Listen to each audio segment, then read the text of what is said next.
Bienvenidos a Design-aholic, el podcast que amplifica la conversación sobre la cultura de diseño y las industrias creativas a través de sus protagonistas. Soy Jorge Diego Etienne y quiero compartir contigo mi pasión por el diseño con los temas más relevantes en la actualidad y analizando objetos que han hecho historia o están marcando tendencia. Bienvenidos. Bienvenidos a un episodio más de Design-aholic. Estoy aquí con Alex. ¿Qué onda, JD? Y estamos en este nuevo espacio o otro espacio de nuestro nuevo estudio. Sí, nuevo estudio, pero nuevo spot para grabar también. Y bueno, el día de hoy tenemos un parte 2. Tenemos pocos capítulos parte 2 o ninguno de objetos. Creo que es el primero, ¿no? Es el primero. Es el primera parte 2. Primera parte 2 de objetos, porque de entrevistas ya tuvimos que partir la entrevista con José, obviamente. Sí. Tuvimos que partir la entrevista con Ana Elena. Y bueno, es parte 2 de artesanía y diseño, que prometemos que no va a ser como las películas. Entonces esta parte 2 sí va a estar buena, no nada más la primera. Y sí, pues tuvimos el primer capítulo que creo que estuvo muy interesante, hablando de artesanía y diseño de manera más general.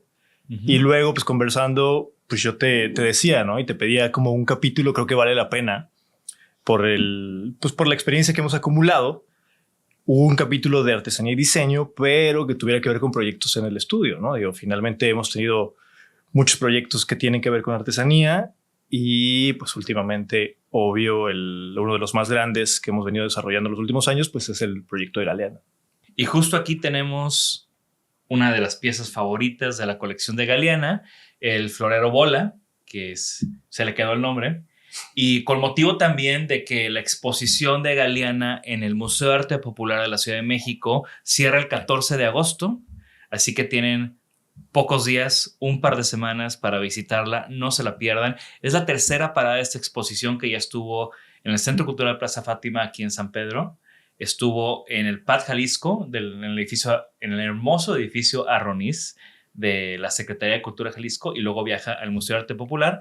Y en esta plática va a salir por qué es tan importante que esté en el Museo de Arte Popular. Claro. Recuerden que estos episodios cortos es una oportunidad o es un momento donde Alex y yo discutimos sobre temas, productos, objetos que tanto nos interesan a nosotros como les interesan a ustedes. Así que sean parte de la conversación, manden sus comentarios, comenten sobre este episodio y también díganos ¿de qué quieren que platiquemos? Al final, Alex y yo lo que queremos es como poner con nuestra audiencia, ante nuestra audiencia, estas discusiones que tenemos todo el tiempo porque no dejamos de hablar de diseño, al menos cuando nos vemos en el estudio.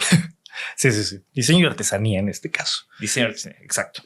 Oye, bueno, como introducción, creo que y mucho de la plática de este capítulo surgió a raíz de pues esta conferencia que tienes muy clara y muy armada, donde platicas como el origen de tu inquietud sobre la artesanía, ¿no? Que entiendo que viene un poco a raíz de pues del tiempo que estuviste en Japón, ¿no? La conferencia que di en el cierre de Galeana justo cuando estuvo aquí en Monterrey. ¿No? Sí, esa conferencia, vamos a dejarles el link para que la vean. Es una conferencia larga de 1 hora, sí. Muy profunda, pero lo que quería lograr con ella era como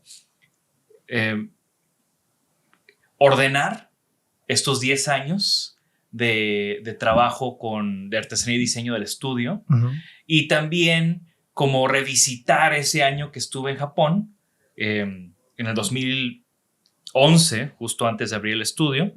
Estuve 1 año en Japón en el programa de Modern Design and Traditional Craftsmanship organizado por JICA, el Japan International Cooperation Agency, en colaboración o en coordinado por el CONACYT. Es un programa que, para los que no lo conozcan, es de los programas más viejos del CONACYT. Tiene ya creo que casi 50 años o más. Les debo ese dato exacto. Y bueno, cada año se van 2, 3 diseñadores. En mi año me tocó ir con Kitsia Barrera, de Colectivo 1050. Se ha ido diseñadores que probablemente conocen como Luis Vega, Gerardo Ocio, Laura Noriega. Y ha sido un programa que creo que a todos nos ha impactado profundamente, todos los participantes, porque es un año de estar en Japón experimentando, investigando, aprendiendo todo sobre esta intersección del diseño moderno y la artesanía. Y cómo los japoneses lo hacen muy bien, ¿no? Cómo los japoneses en su vida cotidiana sigue siendo relevante los objetos artesanales y cómo inclusive el diseño moderno está enraizado en estas tradiciones. Claro. Y bueno, en ese año tuve grandes experiencias que esta conferencia o juntar este contenido y ordenar estas ideas me hizo reflexionar de cómo mucho de lo que aprendí ese año tiene una conexión y una relación directa con los proyectos que hacemos en el estudio. Sí. Que muchas veces ni lo piensas, ¿no? O sea, tú vas, aprendes, conoces, lees un libro y todo eso se te queda en la cabeza y lo usas una y otra vez y ya ni siquiera recuerdas de cómo llegar, cómo desarrollaste esas ideas o cómo desarrollaste esos conceptos, esas metodologías y demás, ¿no? Así que fue muy interesante para mí ese ejercicio y me da mucho gusto que te haya gustado al punto que quieras que lo deshebremos un poco más. Sí, porque, pues digo, si el punto de inicio fue ahí, me gustaría hacerte como una pregunta, digo, queda claro que si quieren, que está muy interesante y ojalá visiten la conferencia entera que está en YouTube, pero como pregunta inicial te diría, ¿qué pasó? O sea, si lo pudieras como decir en una frase sintetizado, ¿qué pasó en Japón que regresaste con tantas ganas de experimentar? O sea, en México y con tu labor, con tu disciplina de diseño, pues estar en contacto tanto tiempo y cada vez más con el tema de artesanía.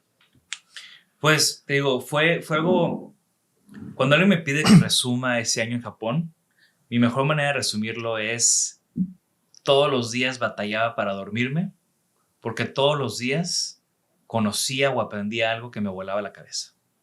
En serio. O sea, estaba así de que no manches que hoy fui a un taller que tienen 400 años trabajando en esculturas de madera de Budas.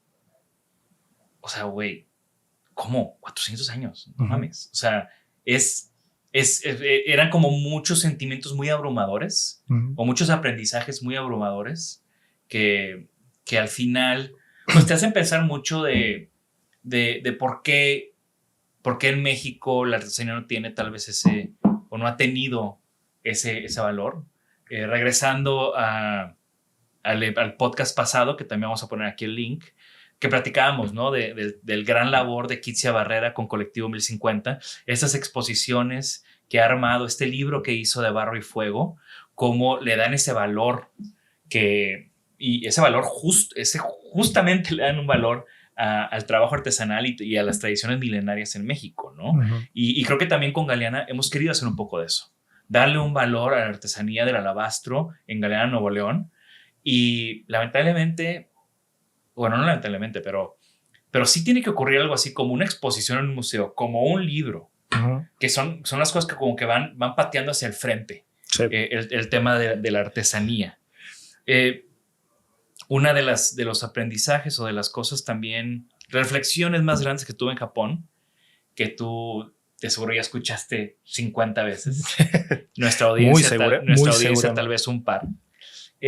No sé si lo repetí en el episodio pasado, pero es este tema, ¿no? De que cuando fui a hacer un cursito de un día de la ceremonia del té, que justo ahorita que estuve en Nueva York haciendo unos talleres con mis alumnos en Wanted Design, el brief tenía mucho que ver con la ceremonia del té y el kickoff del brief intenso, del workshop intenso de 5 días con las escuelas, fue una ceremonia del té hardcore con un japonés que la hizo así a la perfección y me trajo tantos recuerdos y tantas memorias y refresqué esta reflexión que como les platicaba, fui a un curso de ceremonia del té donde me explicaban paso a paso cada herramienta, cada gesto, porque al final la ceremonia del té en Japón no es nada más ir y tomar té, es la máxima expresión de ser un anfitrión en Japón.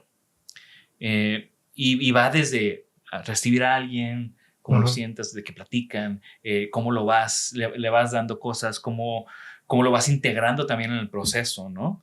Y y todas las sensaciones y todos los sentidos que se estimulan a través de ella. Ujú. Y bueno, esta ceremonia tiene más de 200 años. Está enraizada en la cultura japonesa. O sea, la gente joven sigue tomando té, la gente joven sigue teniendo su set de piezas para elaborar el té. Haga o no haga la ceremonia con una persona, tienen ahí su matcha, tienen sus contenedores, sus cepillos, sus trapos para limpiarlos, su cerámica, sus objetos, ¿no? Y en toda esta ceremonia que tiene muchísimos pasos, bueno, como 20 y tantos pasos, creo, uno de los últimos pasos es que limpies el tazón. Uh-huh. Limpias el tazón, tu invitado también limpia el tazón con un trapito. Y el siguiente paso es que admiren el diseño, tal cual es el paso. Admira el diseño del tazón. Y el paso subsecuente es que lo voltees. Como todos sabemos, la cerámica está firmada, que la mayoría de las veces, ya sea industrial o no industrial, tiene un sello, tiene una firma por debajo, ¿no? Entonces, limpia el objeto, aprecia el diseño del objeto y luego reconoce, voltea el tazón y ve quién hizo el diseño y reconoce quién hizo el diseño de ese objeto. Uh-huh. Los japoneses tienen más de 200 años admirando la belleza de los objetos por sí solos y reconociendo quién los hizo. De acuerdo. Y es súper interesante, digo, qué buena intro y ojalá vean la conferencia completa porque pues ahondas mucho más en el tema. Pero justo ahí creo que es un buen punto de conexión con lo que ha sido nuestro trabajo en el estudio para convivir, ¿no? y utilizar la artesanía y las herramientas de diseño, las herramientas creativas con las que normalmente trabajamos para crear proyectos, ¿no? Uh-huh. Lo que mencionas de Japón, pues es súper interesante, pero también pues es esta relación que le hemos platicado, ¿no? Entre qué es primero, el huevo o la gallina, y creo que viene mucho de ahí, ¿no? Hay una cultura por valorar ciertas cosas y ciertos rasgos en general en la vida que es distinta, ¿no? Por ejemplo, en Japón a la que tenemos en México probablemente, claro, y en América Latina y en otros lugares. Que no le hace mejor o peor. No. Creo que es una de las cosas que siempre quiero romper cuando la gente empieza a quejarse. Es que aquí no hay, es que aquí no se puede. No, aquí hay otras circunstancias. Sí. Y que queda en cada uno de nosotros como diseñadores, sobre todo, en que esas situaciones que tal vez pueden ser adversas o no tan favorables, las convirtamos en ventaja. Sí, claro. Y también, si bien hace falta también como el incentivar el ver más allá de la utilidad de un objeto, ¿no? Que lo hemos intentado muchas veces, claro, que es eso, ¿no? Hay un reconocimiento. El objeto es un pretexto y es un punto, es una conexión con el proceso con el que fue elaborado, con la persona que lo elaboró o las personas que estuvieron involucradas. Tal vez en una cultura pues occidental como en la que vivimos, estamos cada vez más inmersos en un tema pues de consumo utilitario y de commodities que nos cumplen una función y se desechan o no nos preguntamos más allá de lo que nos está sirviendo ahorita ciertos objetos, ¿no? Los objetos son contenedores de cultura. Exacto. ¿Cómo hemos aprendido de los egipcios, de los romanos, de todas estas civilizaciones antiguas? A través de los objetos que hemos encontrado. Claro, y es un buen ejemplo porque ahí el objeto marca una pauta donde en retrospectiva se empieza a analizar a través del objeto, ¿no? Uh-huh. Y es algo que nosotros hacemos, pues el diseño trata precisamente de lo inverso, ¿no? De planear cierta cosa que termina materializándose en un objeto, un espacio, etcétera. Y significa cosas y provocará cosas, ¿no? Eso lo hemos hablado varias veces.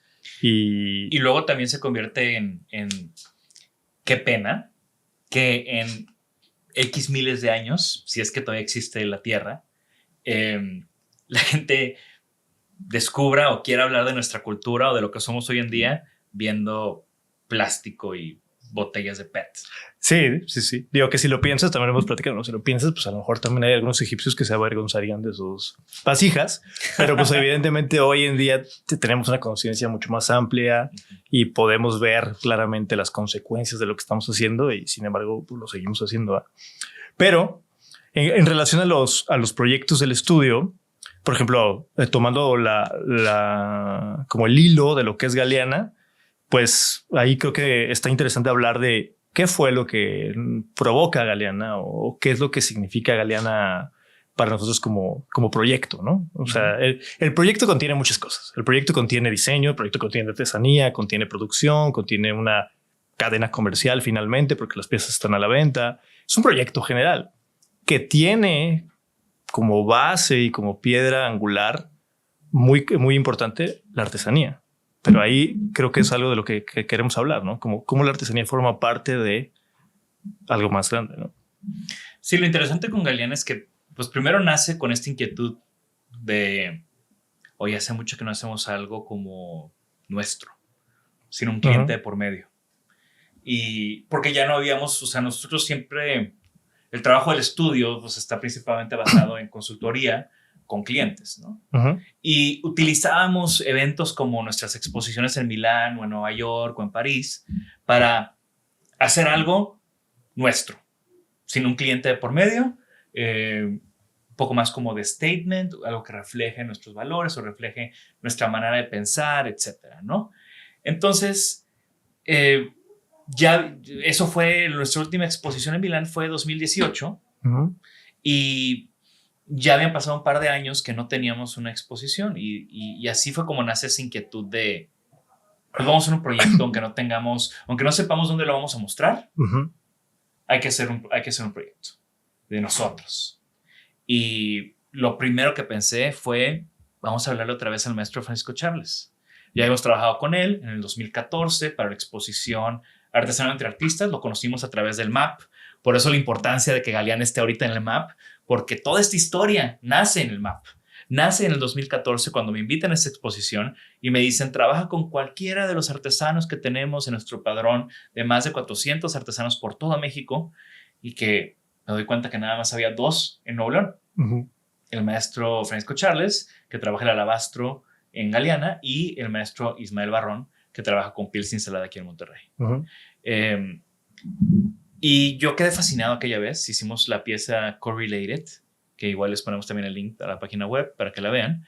Quedé fascinado con su pasión, su trabajo, no sé, como que me trajo mucha emoción, me trajo también como muchos recuerdos de los artesanos en Japón, por cómo la artesanía, o sea, para un maestro artesano la artesanía no es ni siquiera un oficio, es su vida. O sea, lo respira, lo vive. Y eso es algo bien poderoso cuando lo ves en alguien. Y bueno, lo volvemos a buscar. El maestro, con todo y que ya es una persona de edad avanzada, le encantan los retos, porque partimos de ahí, ¿no? ¿Le interesaría a él volver a colaborar con nosotros? Y me encanta el maestro porque siempre tiene la mejor actitud. Digo, tú lo conoces, todos aquí lo conocemos, vamos a Galeana cada rato. Y lo tomó, empezamos con esta colaboración, con este rebote de ideas, de estos diseños que al final ya también tenía ahí como una idea de qué quería expresar con estas piezas. Y así es como nace este primer proyecto. Lo interesante fue que un proyecto que comenzamos haciendo 2 piezas, se viene la pandemia y en lugar de frenarlo dijimos, pues hay que aprovechar esto y hay que hacer más piezas. Se hace la colección completa de 6 y entre más íbamos a Galeana, más nos dábamos cuenta que el proyecto de diseño estaba empujando un proyecto de investigación. ¿A qué voy con esto? Cada vez nos quedan más preguntas, nos generaba más preguntas. Oye, ¿por qué nada más hay un maestro artesano en Galeana? ¿Por qué no se explota más el material? ¿Por qué en Galeana hay tanto alabastro? ¿Por qué Galeana tiene esa situación tan precaria económica y social? Y no pretendiendo como diseñadores que vamos a salvar el mundo, pero yo creo que sí tenemos un labor o una responsabilidad de levantar preguntas. Y este proyecto ha levantado muchas preguntas y este proyecto creció a ser un proyecto de investigación. Hablamos con historiadores, con sociólogos, con geólogos y fue creciendo tanto al punto que ya no nada más era una colección de objetos, ya era una colección de objetos con un trasfondo, con una investigación que le encontramos una salida en esta exposición que ha viajado ya en estos 3 museos. Sí. Y para mí una parte esencial, importante de lo que es la artesanía y en lo que significa para nosotros o desde el punto de vista de nuestro equipo es que la artesanía tiene una función, bueno, desde mi punto de vista, no es una opinión muy particular, una visión muy particular, pues tiene una función actual, ¿no? En pleno 2022, de una conexión muy cercana a lo que es el trabajo esencialmente, ¿no? Lo que debería ser el trabajo para el ser humano, ¿no? Que es, pues el trabajo es dignificante, ¿no? El trabajo es sentido a la vida, es dignificar tu existencia y no de la manera como creo que estamos acostumbrados en la modernidad, ¿no? Donde tienes que trabajar pues para vivir o tienes que dedicarte a algo y escoger muy bien la carrera que te va a dar mayores probabilidades de ganar cierta cantidad de dinero o de proyección y de crecer, etcétera. Pues creo que la artesanía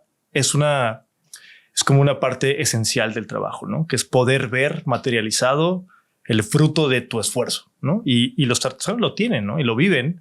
Finalmente trabajan, se esfuerzan, emplean ciertos puntos y resulta en algo que pueden ver, ¿no?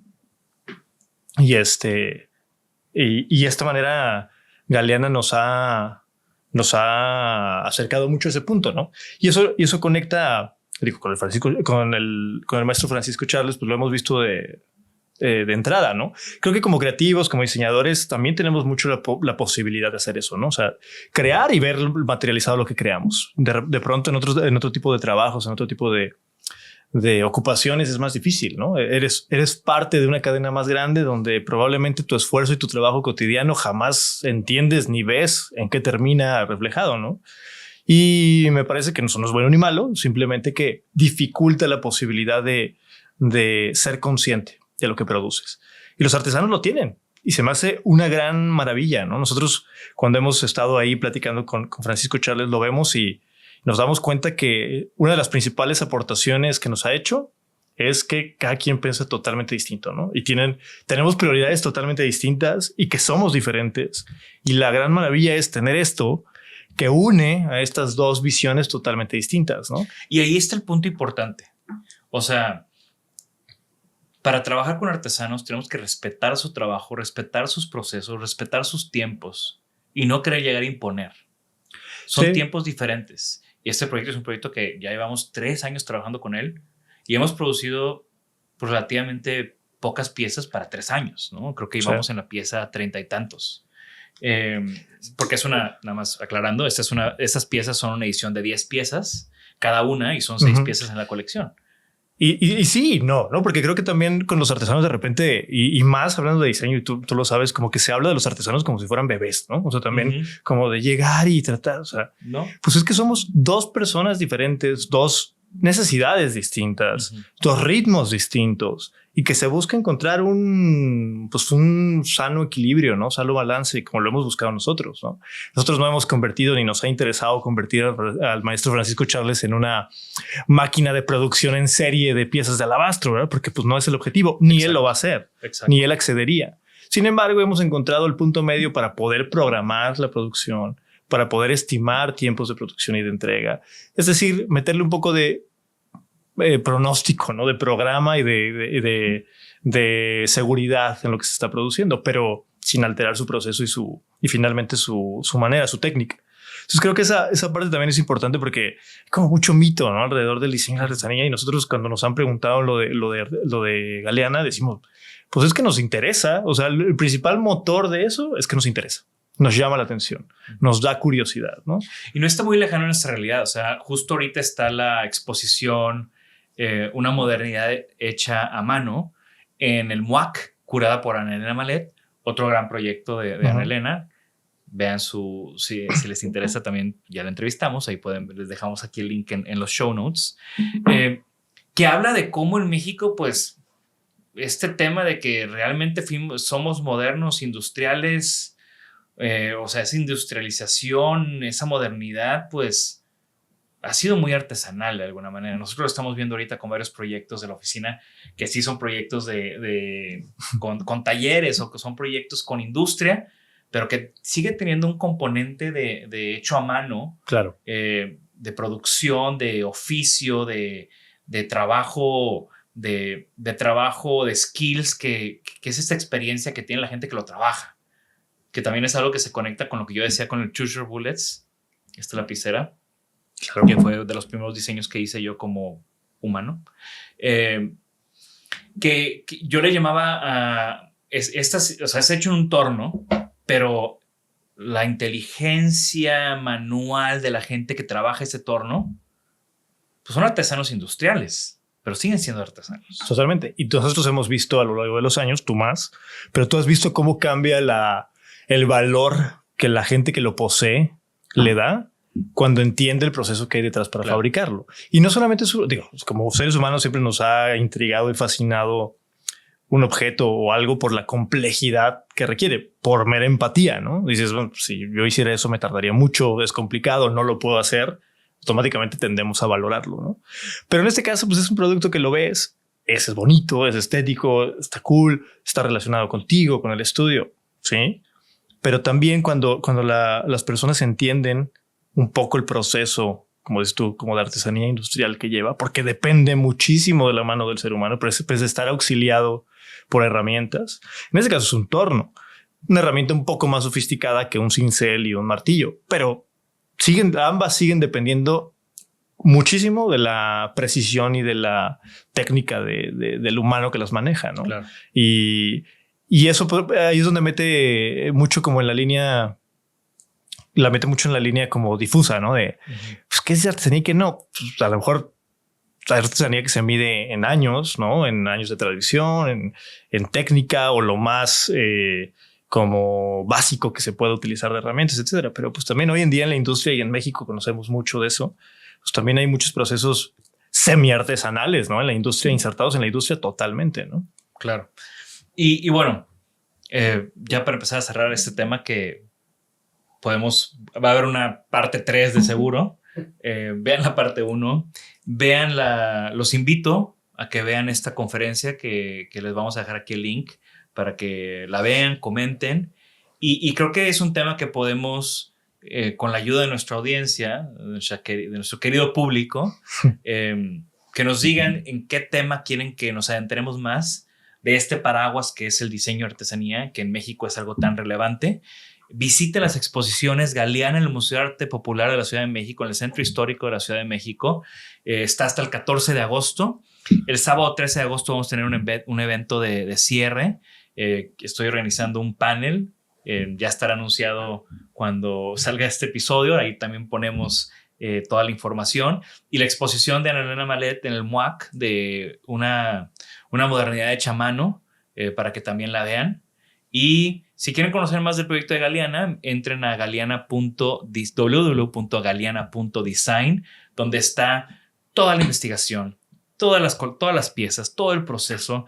Le hemos metido tanto cariño a este proyecto que hasta tenemos ahí muchísimas fotos que hemos tomado en film, sobre todo tú y Xavier, como parte del team del estudio. Y buscamos que tenga una trascendencia, ¿no? Y al final pues seguimos con esta pregunta de qué va a pasar con la artesanía de alabastro en Galeana. Sí, ¿no? Yo tengo como manera de cierre un comentario sobre manera de reflexión y conclusión con respecto a Galeana y lo que, hablando de mí personalmente, lo que he aprendido. Creo que para todos aquellos que nos han preguntado, se acercan o tienen esta duda, muchos estudiantes de diseño, etcétera, ¿no? Que en el episodio 1 hablamos mucho de eso, ¿no? Como de la relación de los diseñadores bebés con la artesanía, ¿no? Pero yo considero que aquellos que se sienten o quieren ser salvadores de la artesanía o que piensan que nosotros le damos a la artesanía y queremos salvar algo, pues yo creo que al contrario, la artesanía, a quien se acerca a ella, a quien la conoce, a quien la vive, a quien trabaja con ella, con los artesanos, termina ganando mucho más de lo que podemos de darle a ellos, ¿no? O sea, nosotros somos los mayores beneficiados en el sentido de la integridad de los procesos que conocemos, la profundidad, el valor que tiene un proceso, la dedicación, el cuidado, la técnica. Somos mucho más beneficiados nosotros, mucho más afortunados nosotros de poder conocer eso y de alguna manera impregnarnos de ello, verla. Nosotros desde que conocemos al maestro Charlet nunca, seguro nos pasa, ¿no? Jamás hemos visto igual ninguna piedra esculpida Claro. por el medio que sea, ¿me explico? Claro. Y eso es súper valioso y creo que es de las principales aportaciones, ¿no? Y le hemos metido mucho amor por lo que decimos, porque nos interesa, porque nos causa curiosidad, porque nos gusta, no por lo que viene es consecuencia de, ¿no? Y porque la artesanía es diseño, la artesanía es cultura y la artesanía es identidad. Uh-huh. Y esos son 3 factores que son muy importantes para el estudio. Exacto. No la mencionamos, pero vamos a hacer un name drop. Hay una silla de 300 kilos de alabastro esculpida por el maestro, diseñada por nosotros, de una sola piedra, sin grandes herramientas mecánicas. Así que esa es la pieza estelar para que pasen a verla. Gracias a todos y esto fue Designaholic. Hasta la próxima. Gracias por escucharnos. Por favor, suscríbanse al podcast y síganos en nuestras redes. Nos pueden encontrar como Designaholic MX. Y para que la conversación continúe, deja tu comentario. Me interesa mucho conocer tu opinión. También te puedes registrar a las 5 de la semana un newsletter con lo más relevante del diseño, arte y arquitectura directo en tu mail. Mi nombre es Jorge Diego Etienne y esto fue Designaholic.